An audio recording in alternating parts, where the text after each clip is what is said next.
Throughout the eons, there have been plenty of mass extinctions. We've all heard about the KPG extinction that wiped out the dinosaurs 65 million years ago, along with 75% of all species on Earth, but the KPG was only the latest in a series of total failures for life on Earth.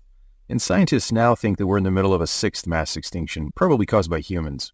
Now, while it's easy to call extinction a failure, it can also be seen as nature's way of saying, get the fuck out of the way. You're clearly unfit to continue wasting space trying to cling to your miserable existence. Once we see extinction for what it truly is, we can allow ourselves one of life's great joys, sitting around verbally abusing the numerous animals whose evolution seems to have given them absolutely no hope at surviving. Or worse still, species who seem to lack any actual desire to survive. Yeah, I'm talking about pandas, of course. But today we're here to rejoice and bask in the glory of those animals who hit the evolutionary jackpot, the anti-pandas. Sharks obviously won the evolutionary jackpot because they haven't changed in a bazillion years. The key evolutionary development that sets sharks apart from fish is that their skeletons are made of cartilage instead of bone. Yeah, no, I don't buy that either. It's their fucking teeth. And the fact that they can and do eat anything. So a couple 100 million years ago, when sharks were leveling up, they basically said, we live in the water. Who needs bones? Let's just use all that resource towards scaring the shit out of everything else in the water. And for that, they make the list. Tyrant level. If you go in the water, you're scared of sharks.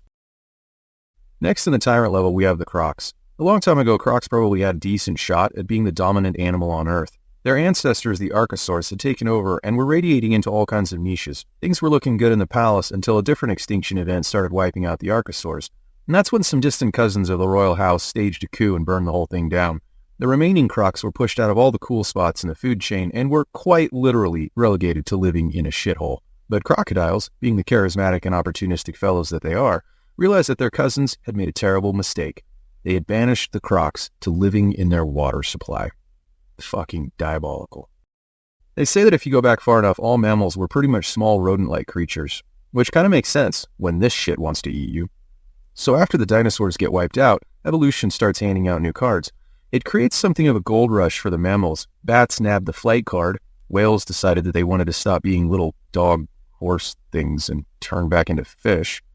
Giraffes cashed in on the ability to eat leaves from the top of the trees, and later found out that they had seriously misjudged the unintended consequences of that choice. Seeing all this going on, the mice and rats, being timid creatures, they just hid in their holes, waiting for everything to settle. And what did they do in their holes? They fucked, and ate, and fucked, and now they're everywhere. They live on every continent except Antarctica. They do great around humans, and they do great where there aren't any humans. Okay, so remember when I said that the Earth was in the middle of its sixth great extinction caused by humans? Well, if you felt bad about that, I'm here to make you feel better because we're going to start seeing animals that won the evolutionary lottery because of humans. And first on that list is the cow. Now, I know what you're thinking. How can you say cows won the evolutionary jackpot when they exist only as our food source? That's more like being condemned to evolutionary hell. Well, the thing to remember is that evolution doesn't really care if you like your life. It only cares if you get to pass on your genes. And thanks to modern farming, cows be passing on their genes even if they don't want to. Today we think of cows as being pretty stupid, slow, lazy, and generally uninterested in keeping themselves alive other than continually eating grass. But they weren't always that way. The ancestors of modern cows were much more capable of holding their own, and they had a secret weapon.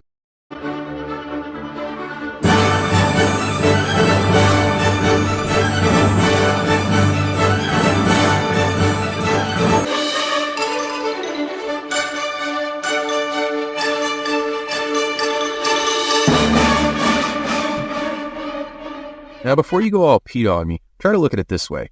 Cows basically went from spending a few years being constantly terrified of being eaten, and then being eaten anyway, to living a life of gluttony and leisure, and then being eaten.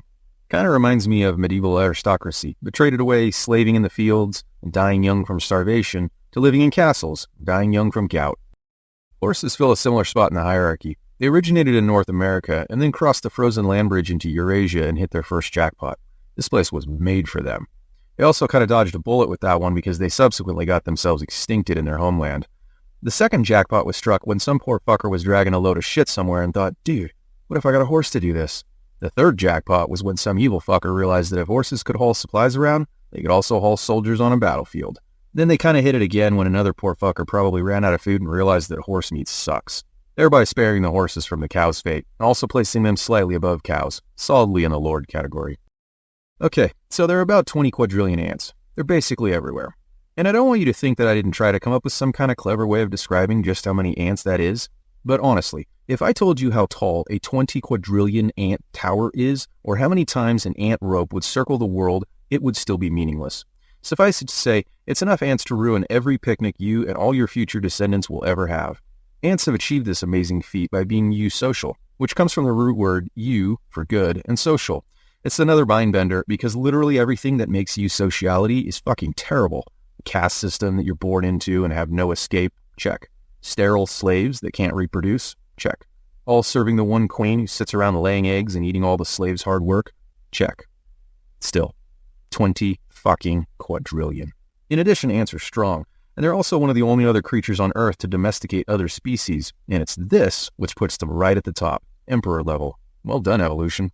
So about 20,000 years ago, some wolves figured out that as long as they didn't eat human kids whenever they weren't looking, the humans wouldn't kill them for hanging around their camp. The humans, on the other hand, figured out that having dogs around was useful both hunting and avoiding danger due to their keen sense of smell and hearing.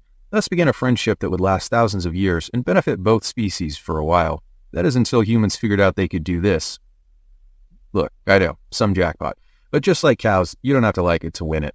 And at least you're not food. King level. What can I say about humans? We're so successful we could actually wipe ourselves out of existence. We're so smart, we're aware of it. And we're so cocky, we don't even care. And there's a ton of us. We rule. Emperor level. So if you remember right, the dinosaurs get wiped out by a giant meteor, and mammals start taking over all the ecological niches. By now, it's pretty common knowledge that not all the dinosaurs were killed off. Some of these guys had taken to the air, and due to the prevailing elitist attitudes 65 million years ago, they had decided to call themselves birds.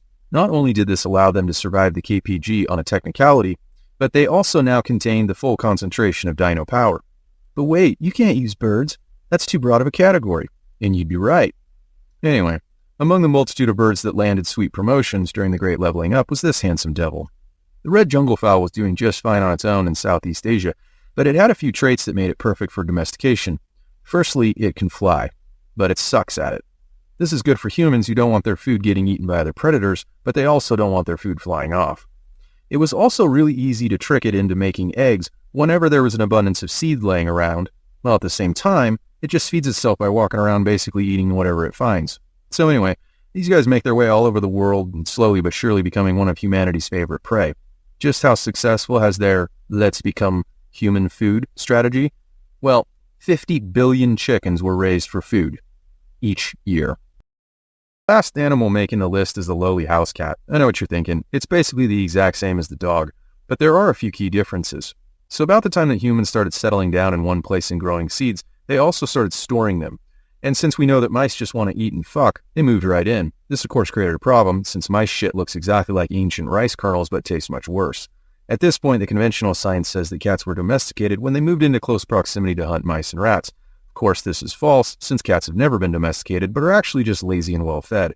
We know this because if a cat owner dies, the cat will start eating her as soon as the first meal is missed, whereas dogs, which have clearly been domesticated, will just lay down and die along with their owner.